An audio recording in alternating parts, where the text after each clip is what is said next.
Welcome back in to another episode of the Hoth Hangout podcast. This is the week we've all been waiting for. It is officially March, my personal favorite month of the year.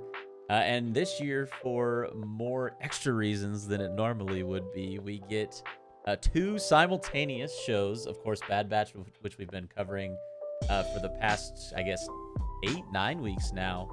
But then also additionally, and perhaps more excitingly, definitely probably more excitingly, the newest episode of the third season of The Mandalorian. The first episode of the third season of The Mandalorian debuted at the time of your listening to this, probably like 30-ish hours ago.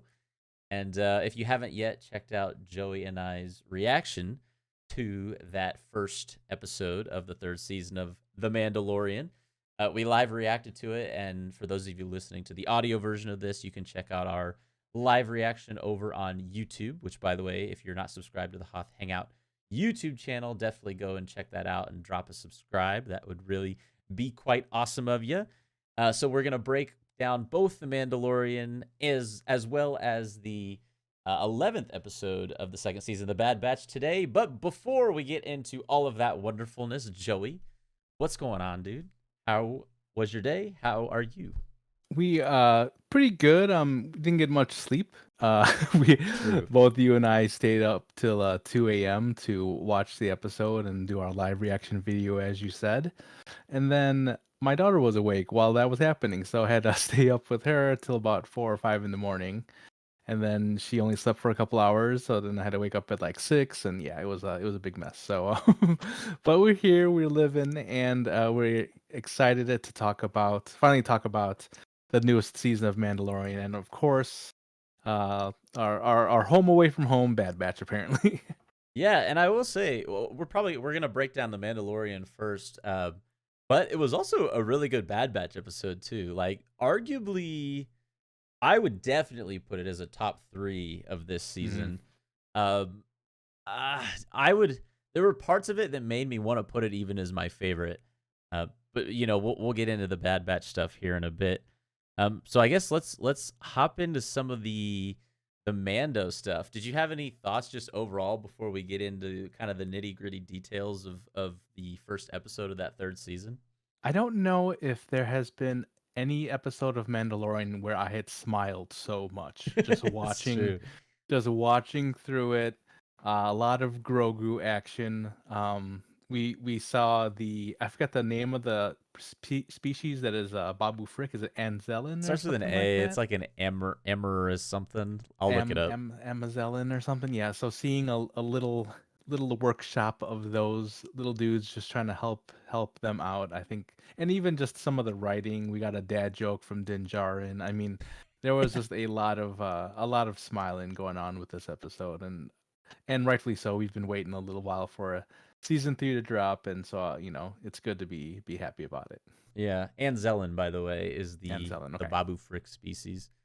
Also, I didn't recall Babu Frick ever speaking English, and he definitely did in this. Did he do it in the previous hmm movie he was I in? mean, in the same way where there would be like a lot of Anzelin language, Yeah, like and broken. then Yeah, there would be Pudu or something, like yeah, it'll drop a couple words here or there in basic in English. yeah. There was definitely more comedy in this episode than I expected there to be. And then, like, of course, every time was on the screen, that was that was my favorite part of the episode. I said in our reaction was when Grogu pops up inside the little speeder, like at the very beginning. I was just hmm like, yes, that's my dude. I love that guy. Yep. Um, oh, something else that I thought was interesting regarding the time uh between when Grogu rejoins Mando and his training with Luke. I feel like I heard this from an interview with John Favreau. That I think there was actually an extended period of time, which I didn't know this until I heard this interview, that Grogu was training with Luke. I thought it was like very brief, like a few weeks or something, but apparently it was like 2 years, which I definitely didn't grasp that. I guess with the end of the second season, um, I didn't know if you were aware, because I definitely was not aware of that point. I just Yeah, I thought it think was I read interesting. the same thing as you, where Yeah. there had been 2 years between, during that time. It seemed, and I know that um with Jedi training, it seems like, I mean, in this grand scheme of things, 2 years, especially to Grogu and his species, not a very long period of time, right? Hmm. I think about how Luke was training with Yoda. It really seemed very short. Yeah, as great as Let's The Empire Strikes Back is, again, my personal favorite Star Wars movie. I think if you had to nitpick on it, the one thing you can nitpick on is like how much Luke supposedly learns in such a short period of time. You're right, like some exactly, people in the Old Republic, it took them years to learn this stuff, right, and you're doing it in a week. exactly. And I mean, you look at people like Anakin, who kind of went through the proper training. I mean, he was a little bit old to start, as we understand, but more than a weekend class on Dagobah. It Yeah, just seems like it was so again, 2 years not being so long, but still longer than some, longer than Luke. So I think but so I'm not at all surprised by it, but obviously with us having no idea really of time to kind of hear that, you're like, oh wow, so you were with him for 2 years, and then we get the reunion back here, so it kind of gives it a little bit more. right. And I also bring that up because we see elements of him being more force capable in the episode. Actually, I take it back. My second favorite part was when he popped up in the speeder. My first favorite part, and probably the best comedic moment, not only of the episode, but I think of the entire show, Oh, Mandalorian season by one, far. 2, or 3, was, and it was funny because we were watching it together, and I saw the chair turning, and I didn't even like put two and two together that he was like using the force to turn himself in the chair. And then I think we both like understood and noticed it at the same Right. time. And I thought that was a fantastic use of just like the silliness of someone like Grogu, who is young and sort of like a child in the force per se, like using his powers to kind of do something as inconsequential and silly as turning himself in a spinny chair. I was like, that's the best, man. I loved that part. What's funny is that when that was happening, I was kind of doing this in my chair, and I even thought, I'm like, wait, his feet aren't reaching the floor.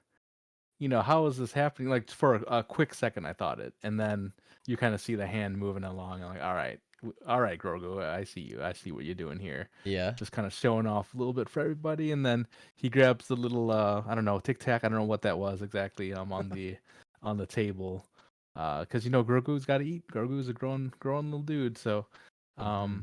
yeah, and I think I mentioned this too. He doesn't get sleepy anymore after using the Force. Whenever he does anything. Right. So he's learned a little bit about that. So yeah, we're seeing that growth in Grogu.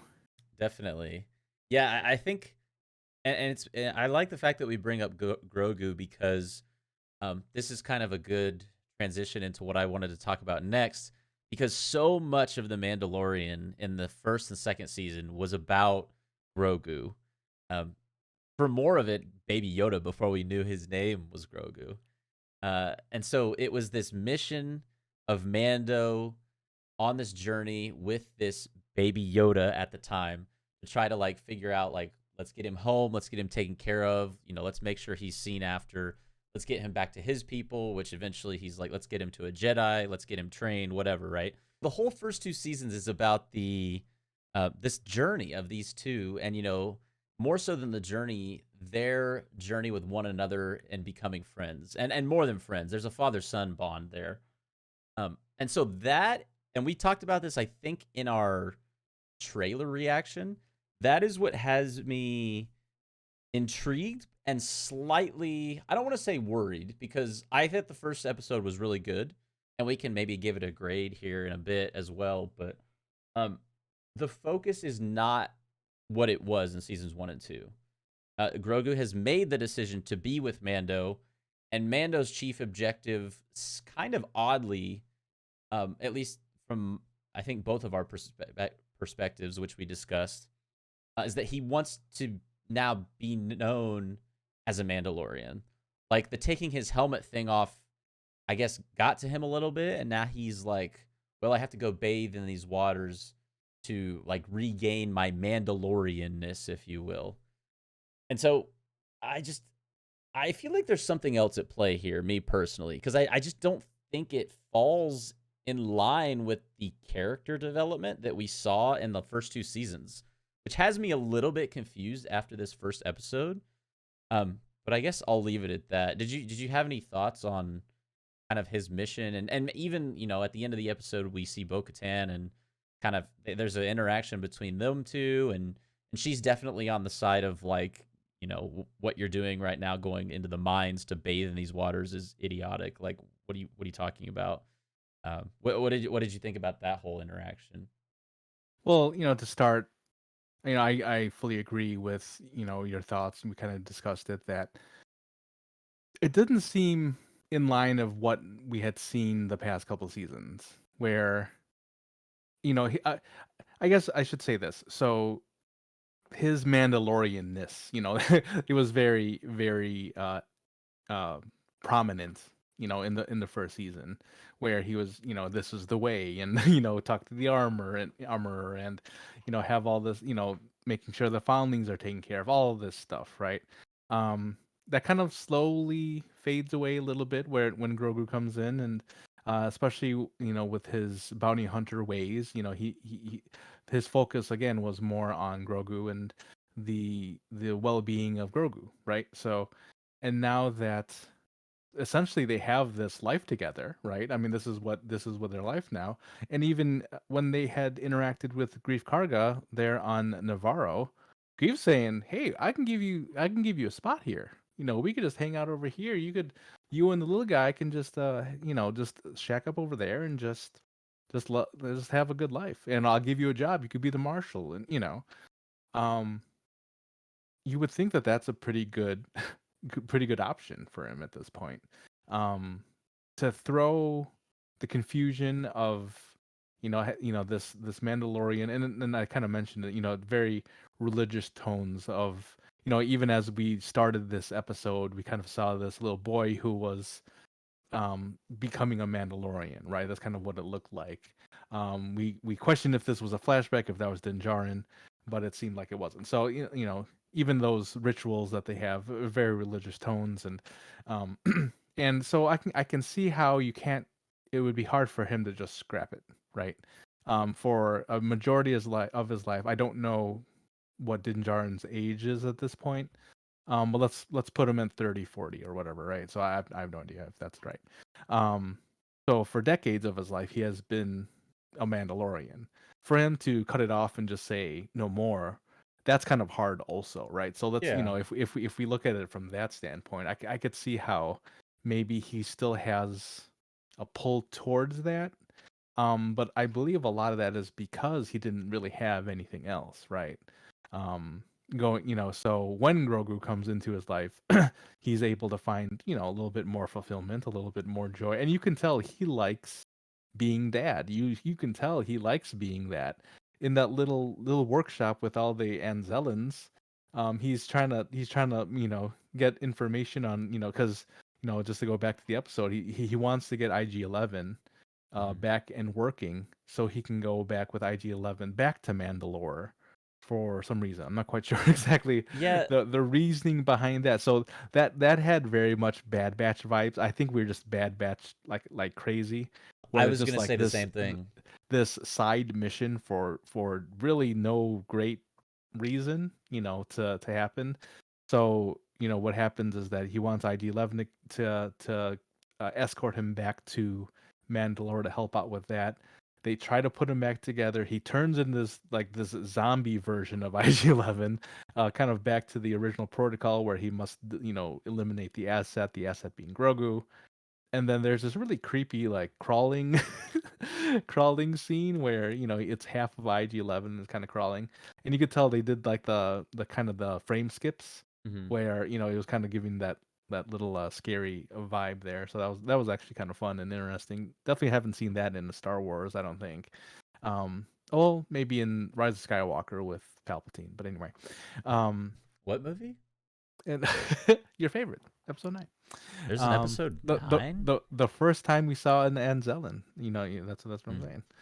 Um, but yeah, so I think I kind of off course there, but still like but you could see Mandalorian Din Djarin really enjoys being the dad, for for Grogu, trying to keep him away from harm and everything like that. So I, I'm kind of in the middle where I'm like I can see where he is used to a certain life, but of course he's pulled away from it because of Grogu, and he made the active decision to take off his helmet and kind of throw away the Mandalorian, rituals and rites.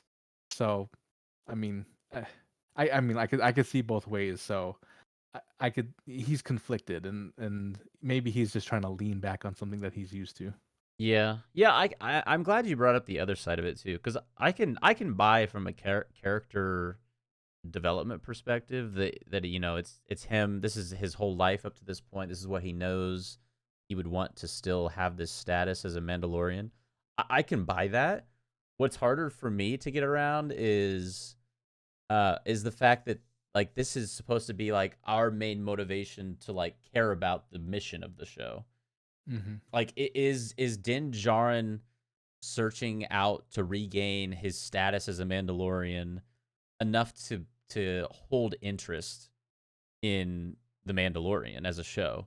I mean, it's a very different objective than like trying to return a lost child home. Like there is some sense of like immediacy and big importance with that. It's like this is a child, like we need to help the child, like, and of course there's the bonds and the love and the friendship along the way and the father and son dynamic. Whereas this just kind of is like it's almost like a search for identity in a way, Hmm. which again feels very separate from Grogu. And I hope Grogu, I don't think he will be because we've already seen that we're going to get like a Order 66 flashback in this season, probably with a lot of other stuff centered around Grogu. But I don't want them to relegate Grogu to the comic relief in this season. Right. Like, because it was funny in the first episode. Don't get me wrong. Like Right. the chair thing, I thought that was hilarious. I loved that Right. part. But if that's all Grogu is gonna provide to the Mandalorian from now on is like a laugh and another laugh and another laugh, that's not really what I would want from Hmm. the show. Um, and ironically, I got more of what I want from Star Wars from Bad Batch this week than I did from than I did from the first episode of the third season of Mando, which was shocking. I did not expect that at all. Yeah, and I think the parallels are there with Bad Batch and Mandalorian. We'll transition over to Bad Batch, but you've got the youngling, the child who needs to develop into to kind of show their value, whether with the Bad Batch or with Mandalorian, and um, I kind of worry about that too, where Omega obviously is kind of set in her role now with the Bad Batch with into one episode in season 3, and I know this is early. I mean, but the fact of the matter is, there's only 8 episodes in season 3 of Mandalorian, of any Mandalorian season, so we don't have a lot of time to go Mhm. from comic relief. And I mean, let's be honest, a lot of Grogu up until this point, it has been kind of funny moments. Where he's eating the Yeah. frog, or he's trying to get the little ball from when the Razor Crest was still around. And, so I think to some point there is always going to be some funny element to Grogu, just because he's cute, Yeah. he's learning, but the best Grogu moments have been the ones where he has used the Force, and you're just like, whoa, like this is Star Wars. This is what we're waiting for here. So yeah, maybe we didn't get that full feeling here in the season premiere, but I'm hopeful though. I'm hopeful that especially with the Order 66 flashback we saw in the trailer. Mhm. Um, and we did see in the trailer Grogu is fighting some type of creature we've talked about as well that looked kind of dangerous, but looks like Grogu took care of it.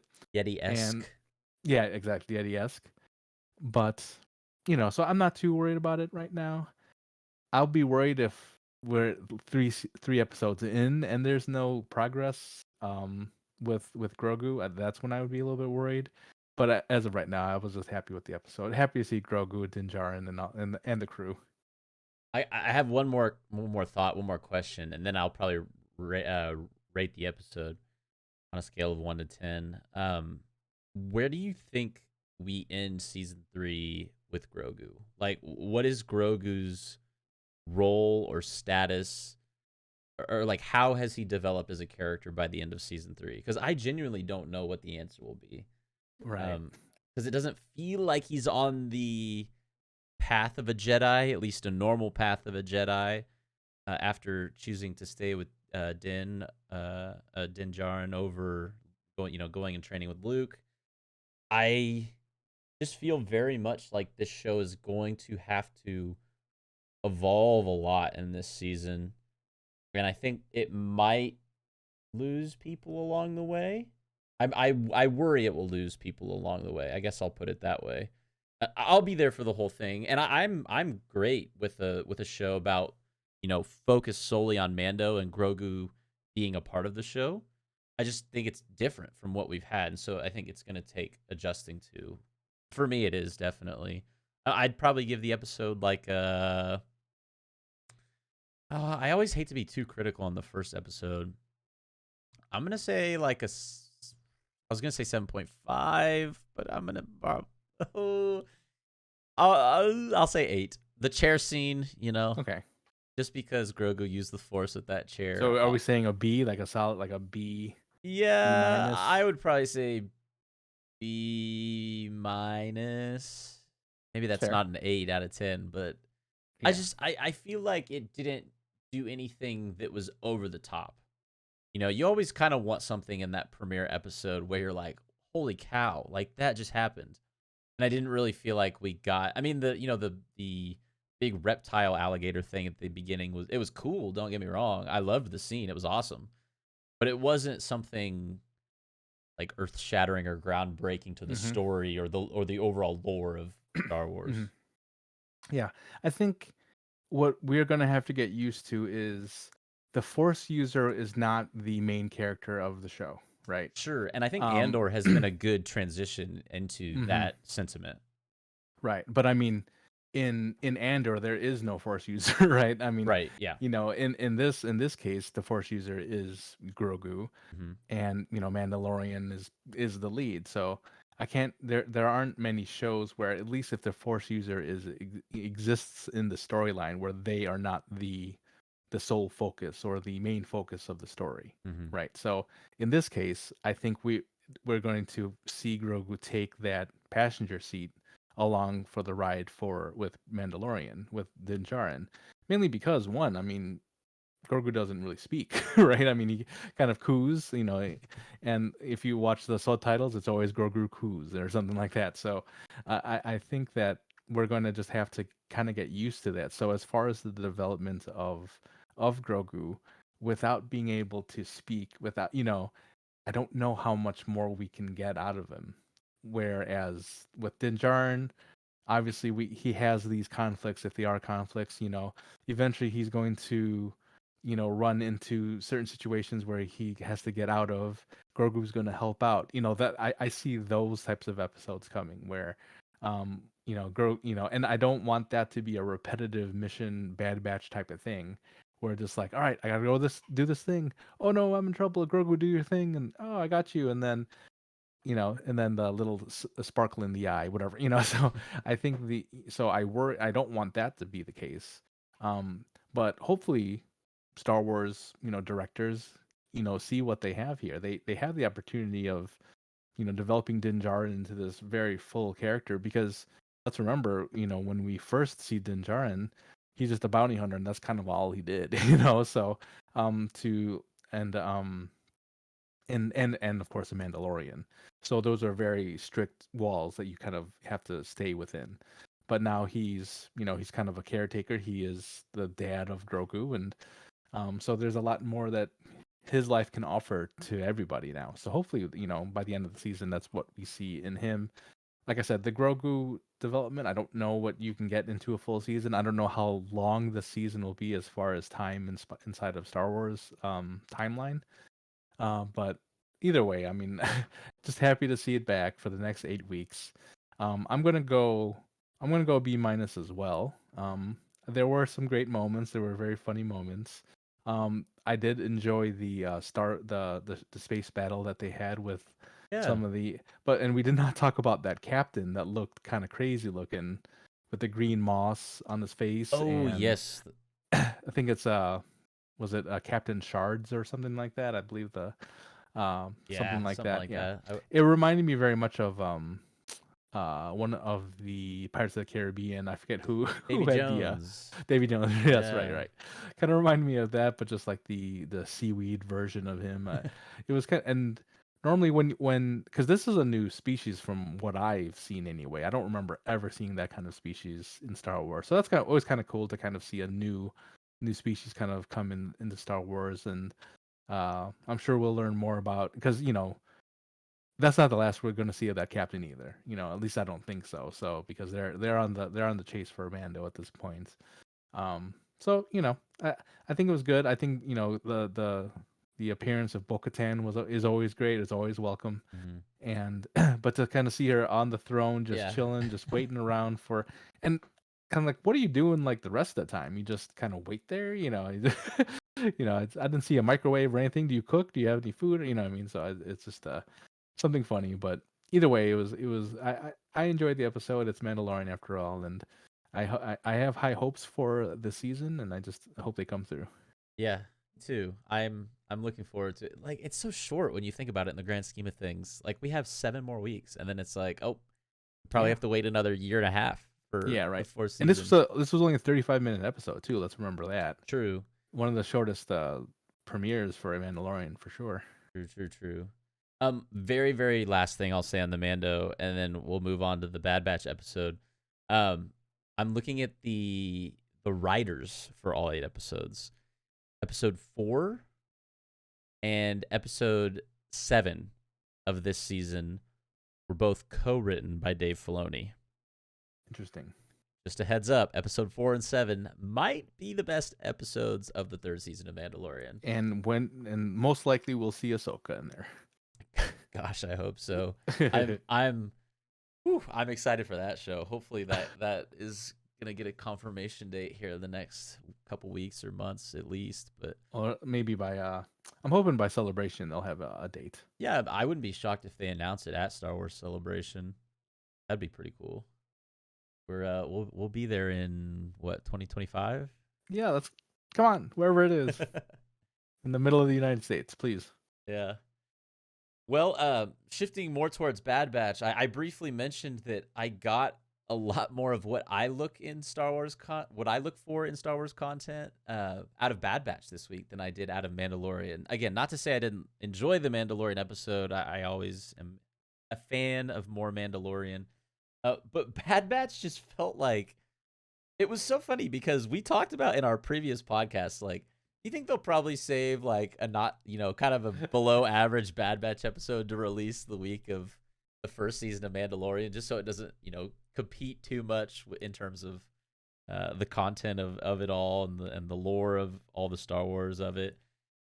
Nope, they're like, we're not holding back on this one. This is probably the most, I would say, the single most impactful Bad Batch episode, lore wise, of either season, because it is for the first time really outside of a lot of Legends content openly discussing the idea of cloning, which is eventually it's heavily implied that it's going to lead to like Palpatine being at least that's what I got from this episode. Just kind of a general overview of the episode was that we learned that Lama Se and Nala Su, whose names I promised I would try not to get confused and mess up with one another, because Joey and I talked about that we feel like we both do that a lot of the times.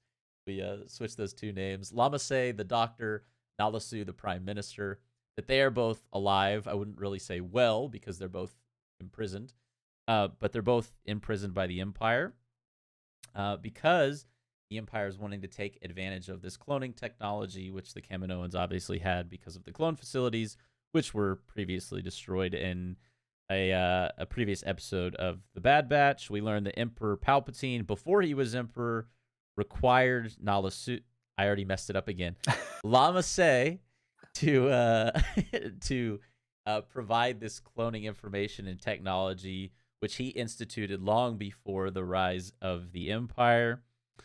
What else? What else? What else? And then there's this cool Zillow beast that was almost genetically modified that had this shell that prevented it from being harmed, and it feeded off of electricity, and it grew. Lots of cool stuff in this episode.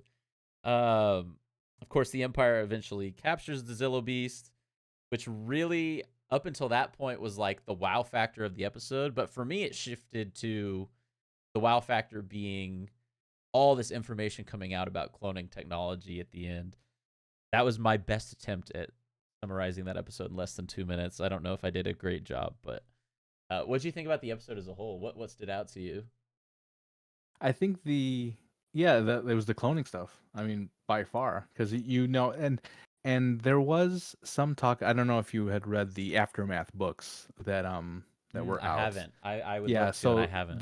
there were some, and even I think in Star Wars Battlefront 2, I think in that video game as well, there had been some mention of the Emperor wanting some of this cloning, using cloning for something, or that's kind of what you imply by it all. So I think so I yeah, out of this episode, yeah, that's absolutely what I got out of it. Is just like, oh, this is, and like you said, this was more Star Wars than any episode of the Bad Batch has ever put out, Mm-hmm. right? And to see it all come together like this, um, and it's really net, being the net of a lot of different stories. We kind of mentioned earlier in the season, uh, when the emperor came in, or Palpatine came in and did the thing at the Senate where he basically said, well, all the clones just followed directions and killed a bunch of people, so that's why we need Imperial stormtroopers. So having that moment on screen, I think that was huge to see. I think that it's huge to see now this cloning technology, and how early the Emperor wanted it. It wasn't even, when he saw the clones and saw an opportunity early on. We've mentioned time and time again how he has always been several steps ahead of a lot of everyone, of his adversaries. Here's another example of that happening. So I I think it was great. It was great, even though and I almost was expecting another Palpatine. Right. As much as they were talking about him, I was kind of expecting yet again another appearance, but that was not to come. But and honestly, I was waiting for at least someone else to pop up. But they did mention that they wanted to send the information over to Rex and Cody, so we know that, was it Rex and I'm sorry, Rex and Echo. Sorry, Rex and Echo, yeah. Yeah, so we know that they're still in contact with them, and you even saw, as they said it, there was a shot of Omega. You could tell it kind of yearning, like, oh, I remember Echo. Like I can't wait to see him again. So, so it's planting those seeds now for the rest of the season, where what, there's going to be a reunion between them. Still nothing from Crosshair. We have no idea what's going on. You're And right, here but is season, what episode was this? Was this 11 11. or 10? 11. And that's what, 8 episodes since the last time we saw him in episode 3, right? Yes, but I was gonna say this was the first episode where I didn't think about at any point in the episode that he wasn't in it, because I was so invested in the episode and the content in it that I almost forgot that I had been wanting Crosshair, if that makes sense. No, that makes sense. Yeah. It was just a good episode. Like when a show is moving towards an endpoint by providing this supplementary material along the way, where it's like, oh, that's spicy. It's adding stuff in. It's like, Right. and I enjoy that so much, and I think that's why this episode for me was so good, was because it's. I think I've used this analogy before, but it's like having a puzzle that has 100 pieces, and for years there was one piece missing, and so you had a 99-piece puzzle, and you knew what the picture of the puzzle looked like. You knew what the puzzle piece looked like, so you didn't have to find it. But then one day you find the puzzle piece, and it's just satisfying to be able to put it into the missing, spot and be like, that for me, that's what this episode is also a good example of. It's filling in these spots that we could probably surmise what they were, but now it's actually like Mm-hmm. discussing them and delving in depth into like the cloning stuff. With we assume is going to be talking about Palpatine wanting to clone himself. I would assume that's where this is headed. It's just very cool to me. I loved the episode, me personally. Um, Having said that, I'm still grading it on the Bad Batch scale. The curve. The Bad Batch. Does that mean I up the grade? Because Yeah, I think that's what that means. oh man, see, oof. I was gonna say A minus, but if I'm grading on like a Bad Batch curve, I would probably have to give it an A. Yeah, right. Just for all. I mean, I won't repeat everything I just said. Mm-hmm. I loved the episode, so on the Bad Batch curve, I'll give it an A. Yeah, nice. I mean, I'll give it, I'll give it an A minus as well. It was just it was Star Wars, man. This was Star Wars. Like, the you said it the best there with all the lore that was kind of touched on with everything, whether it was the Zillow Beast or whether it Mm-hmm. was the cloning technology or anything. I think it finally tied in this group Mm-hmm. the way we've been wanting it to. And that is the crazy thing about this show, is that you have episodes like this. They're so you know, good. And then you you have have episodes like the pod racing episode where you're like, who was in the storyboard room when they made the decision to greenlight yeah. this episode? Yeah, and this is the same season. So I Yeah. mean, it's crazy. You really want more for this show because you have a group of people that are right smack dab in the middle of so many different storylines. But yet, if I see Sid one more time in hologram form, and I'm just starting to hate Sid right now at this point because it's just like you bring nothing good ever, and that's what I guess that's the point of her character. But at the same point, you're just like, you don't want to have that kind of person where you're just like, oh, this, because it Yeah. doesn't make it for an enjoyable experience. You could even I think Tech even mentioned like, oh, we got to figure out a way to get rid of her, type Right. of, essentially get rid of her. And I'm waiting for that episode where they're just like, here, this is it, we're done. And but yeah, so given all that, yeah, A minus. Enjoyed the episode. Enjoyed all the little nuggets that they give us, and please next, just keep this rolling. Keep this type of the storyline rolling for the remaining 5 episodes, and we would be very happy about it. I don't need more pod racing. Just give me this type of content. Yeah, I do see it going in a much more positive direction now. Like if the mission of the group becomes, prevent the cloning technology from going, all the way through to fruition with Palpatine being able to clone himself, I'm down for that show. If that is like what the Bad Batch becomes, like preventing the spread of this cloning technology to from getting into the wrong hands, great. It's a mission. Like let's focus on the mission every episode, even if it's chipping away at it bit by bit.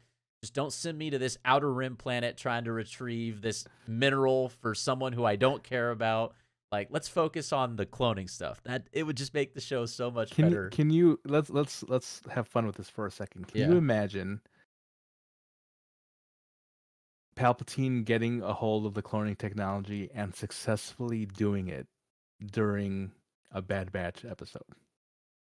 That would be pretty wild. I mean, that would change the way I think a lot of casual Star Wars fans view the Bad Batch. Because Mm-hmm. I think a lot of casual fans have been out on the Bad Batch for a few weeks now, if I'm being honest. Maybe even since the first season. It just doesn't hold attention the same way that Mandalorian does to someone that doesn't, come from a background of watching and loving a ton of Star Wars. I think it would almost be something like, "Hey, did you hear about that thing that happened in the animated Star Wars show? Like, we should probably Right. watch that episode." Yeah. And that's why I even bring it up is that, let's say by the end of season 2, because we have 5 more episodes, right? Let's say Yeah. there's the end of the episode is Palpatine, attempting to do a cloning of himself, maybe like a first draft or whatever. but he's Mhm. able to like, get something useful out of it. I think that would just be huge. I think that would be such a great way to end the season, and again tie in everything that we know about Star Wars right into, and like you said, an animated series where maybe not everybody's sitting and staying up till 2 in the morning to watch it, but all of a sudden they drop this bomb on it. Oh man, that would be almost genius to do, because because Yeah. the numbers all of a sudden will be skyrocketing for Bad Batch. Yeah. It makes me so excited about the future of particularly Bad Batch, but just I guess Star Wars as a whole. The other, on the flip side of that coin, I don't on the flip side, I don't want it to impinge upon anything that has already been kind of established as canon or lore. But to play devil's advocate to that point, it would be impinging upon the sequel trilogy. And so, like, would Mhm. anyone really be mad if they kind of like just kind of retconned it and was like, Palpatine clones himself, brand new episode 7, Yeah, yeah, right. the Palpy awakens. Yeah, yeah. I think Anyways, we can, and this is the fun part, right? This is the fun part of discussing these things on podcasts with your friends, on the internet, whatever. These are the fun conversations that you have, mhm. where you could throw out a crazy theory and kind of just run with it. And that, as we were talking about it, I came up with that idea, and I'm like, oh, if that, if something like that came out, because we've been waiting for something like this. There's no movies coming out anytime soon. There's going to be TV series, animated series. I know they were talking about like scaling back maybe on the quantity of these things, but either way, there's not going to be a movie to be explain this type of stuff. We've talked about how streaming is king right now, and this is the these are the types of stories that we want. And if Bad Batch can pull this off, or pull off something like huge in the finale. And it's funny, you asked us this question maybe 3 weeks ago, 4 weeks ago. We're like, no, that's not, this is craziness. But that's how quickly they could change the narrative. They could change things because they have the ability to write these stories. They have the writers and directors to do it. So, again, this was the same season as podcast, the pod racing. So it blows my mind either way. But hopefully, and you could tell like just our discussion here today, we actually gave a higher grade to Bad Batch than Mandalorian for the first time. Yeah, That I mean, I never would have thought that last the week. Bad Batch episode this week, I feel like it's fair to say it was objectively better than, again, not that the Mandalorian episode was bad by any means. I thought it was No, great. But for what I'm looking for from Star Wars, this week's Bad Batch episode was better than the Mandalorian episode. agreed, Yeah. agreed. Also, an important point, last thing I was going to say about the episode that I managed to leave out. At the very last part of the episode, Lama Su does, well, it's implied that Lama Su does give away vital information to the Doctor Hemlock about that Omega is the key to convincing Nala Se to, give up the information on the cloning technology. So that's how the Bad Batch is going to be incorporated into all of this. They're going to, Omega is going to be the target, and it's going to be like we have to protect Omega, but also maybe even prevent the Hmm. cloning technology from falling into the wrong hands. Yeah, I'm excited and about the Bad Batch again, man. and I mean, if yeah, and once again we bring the focus on Omega, right? Hmm. I mean, the past couple episodes, we've seen like the development of the group and how they all kind of their dynamics have grown over the period of 2 seasons here now. Um, but now we're getting back kind of what we started with, even back with Mandalorian, how Grogu was the target, or the target, the focus, and now we're doing the same thing here now with Omega. This is like Omega's the focus. We must protect her, whether it's because I mean she is the prototype. I think that's what we're getting to here. Right. She is the prototype of what the emperor ultimately wants, Hmm. what the empire wants, and um that that puts a sense of urgency on everything, right? On everything. And where we were complaining about side mission, chicken nuggets, whatever. Like I think now we've got purpose. Now we've got, an overall purpose for the rest of the season. Protect her, and everything will be okay. And of course that kind of gets me to worry like, well, we kind of know what happened with the Emperor, you know. So what does happen with Omega now? So then those questions come up, right? And I mean, I know I've definitely grown to love Omega's character now, Hmm. and to know that like what happens in the next half season, or like less than half a season at this point. So no, it's going to be the Bad Batch definitely took a huge turn today, and I was very surprised but very excited about it. Today was a great day for Star Wars as a whole, I would say. Uh, yeah, lots to be excited about. Not only Bad Batch and Mandalorian, but of course, lots of other Star Wars stuff coming our way very soon. This is such a fun time of year. Jedi Survivor coming out in officially, I think it's 8 weeks from today. I want to say, Mm. or maybe a little bit more than eight, roughly 2 months from today. So be on the lookout for that, as well as May the 4th. I don't know if I'd say my favorite show, but it's close to it. Visions season 2 comes out on Star Wars Day this year. I am absolutely pumped for that. And then Celebration is what day in April? Like the April 7th to 10th or somewhere around that time period. Okay. So I would assume there'll be some kind of, maybe even several huge announcements at Celebration. So lots of exciting stuff in the near future. And 7 more episodes of Mando, 5 more episodes of Bad Batch. These are both coming to a close here shortly. I hope we get a third season. We didn't really talk about this, but I think the third season of Bad Batch is imminent now.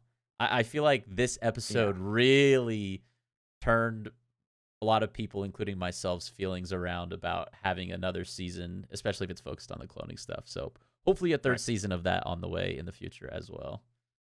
Yes, absolutely. And I think the right now, like you said, with everything that's being thrown at us, we've got video games, we've got books, we've got shows, we've got animated series, we've got it all right now. Again, and I think we say this pretty much every episode. This is such a great Great time to time. be a Star Wars fan. Such a great time to be a Star Wars fan. You've got so many different avenues.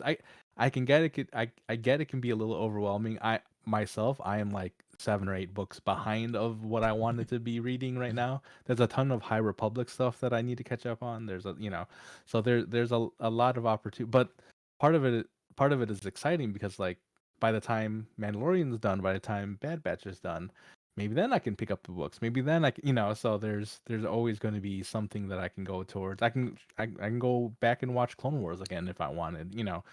So it's just having all this stuff available to us again. That I think is just so great. I still think Liam Neeson's wrong. I think I think we're perfectly fine It's with not the amount diluted, of stuff. Liam. Get out of here. And I think that's what we're gonna have to mention every single time. But yeah, I think, and I even forgot May the 4th is coming up pretty soon. I mean, we're 1 month away from that too. So, Two. I'm sorry, 2 months away. Yeah, Yeah. yeah. May, yeah, not April. Yeah, Don't get me excited now, Joey. I was. but yeah. So it's no, it's absolutely fun, and we'll be here for all of it. We will indeed. And you can catch us, of course, on the Hoth Hangout podcast every single Thursday morning at 11 a.m. Eastern. That's 8 a.m. Pacific time if you're over on the West Coast. And then also, if you want to watch the video version of the podcast over on YouTube, definitely check that out and subscribe to the Hoth Hangout YouTube channel. There's going to be a lot more reaction videos over there in the coming weeks than there would be otherwise, I would assume, with all the Mandalorian stuff going on. So be sure to check that out and subscribe to the Hoth Hangout YouTube channel. And if you want to ever hit us up, of course, you can shoot us a tweet at Hoth Hangout or an email, hothhangout@gmail.com, and maybe we can start incorporating those mailbag segments hopefully sometime soon. Yeah. Any last thoughts before we wrap up and get out of here? I know this was a little bit longer of an episode than normal, but we had a lot to cover, a lot of exciting news. You got any last thoughts? So many thoughts. I think we covered everything. Just so excited and just happy to be here with your brother and to be able to talk about this stuff. Yeah, we're gonna be here for a long time, and we're gonna be talking about so much stuff. So I'm just excited for it.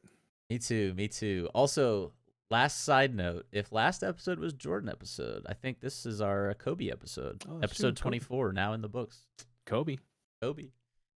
Appreciate each and every single one of you for listening or watching to the Hoth Hangout podcast. And very, very, very last thing I will say, I don't want to omit this. I do often regret to say that I do. It's always in the description of every video below, but we want to say a special thank you to Gibbo for all the assets that he creates and editing a lot of the reaction videos that we do. So special shout out to Gibbo on this very fine first day of March.